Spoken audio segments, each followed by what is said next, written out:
नमस्कार दर्शकवृन्द, म आज फेरि धेरै दिनको अन्तरालपछि हजुर समक्ष एउटा भिडियो लिएर उपस्थित भएको छु र यो भिडियोलाई जति सक्दो हजुरहरू सबैले सुनिदिन र सेयर गरिदिन म आग्रह गर्दछु।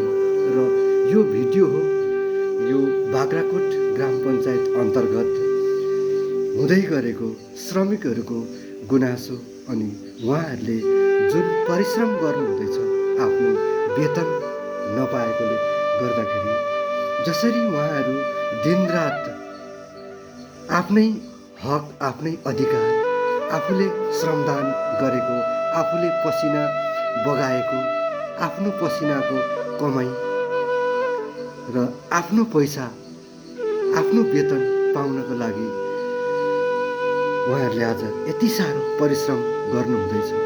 हेर्नुहोस् त कहाँसम्म पुगेको छ आज बङ्गालको यो हालत अनि बङ्गालको परिस्थिति। र सम्पूर्ण दर्शक महानुभावहरूलाई यही आग्रह गर्छु, कृपया यो भिडियोलाई सेयर गरेर ती अनसनकारी दिदीबहिनी दाजुभाइहरूको, जुन श्रमिकहरूको गुनासो छ, जुन प्रकारको उहाँहरूले 5-5 महिनाको वेतन पाउनु भएको छैन, उहाँहरूको परिवारमा के कस्तो हलचल भइरहेको होला। जस्तै स्कुल पढ्ने विद्यार्थीहरूलाई खर्चको अत्यन्तै खाँचो हुन्छ।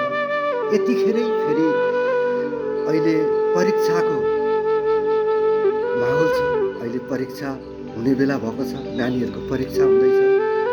परीक्षा गर्ने विद्यार्थीहरूको निम्ति पनि खर्च चाहिन्छ, कसैलाई गाडी भाडा अत्यन्तै आवश्यक पर्छ। यो मर्माहत अत्यन्तै दुःखद घटना छ। आज 12देखि 13औं दिनसम्म पुगिसक्यो। त्यहाँको मालिकले ती श्रमिकहरूको गुनासो बुझेको छैन। उनीहरूले घाम, पानी, तिर्खा, भोको, प्यास केही नभनिकन दिनरात त्यो बगानमा आफ्नो श्रमदान गरेको उहाँहरूको आफ्नो अधिकार सहित पाएका छैनन्। हेर्नुहोस् त दर्शकवृन्द, कहाँसम्मको छ त हामी लेबरहरूको, हामी श्रमिकहरूको गुनासो कसले सुन्छ त? के पश्चिम बङ्गाल सरकारले ती श्रमिकहरूको गुनासोप्रति कुनै प्रकारको ध्यान दृष्टि डालेको छैन?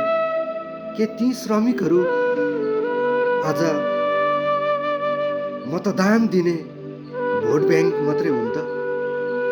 र म सबैलाई आग्रह गर्छु, सांसद, विधायक र सरकारका जति पनि कर्मठ नेतागण हुनुहुन्छ, उहाँहरूले चाँडोभन्दा चाँडै नै कानुनी प्रक्रियाले हो या जसरी हो, हाइकोर्ट या सुप्रिम कोर्टमा पनि उहाँहरूको विचारलाई सुनवाई होस्। उहाँहरूको श्रम अधिकार जुन पाउने छ त्यो पाओस् भन्दै म भीमप्रसाद शर्मा आफ्नो गरिब कवि युट्युब च्यानलको माध्यमद्वारा यही आग्रह गर्दै सबैले मेरो फेसबुक पेजलाई पनि लाइक, सेयर अनि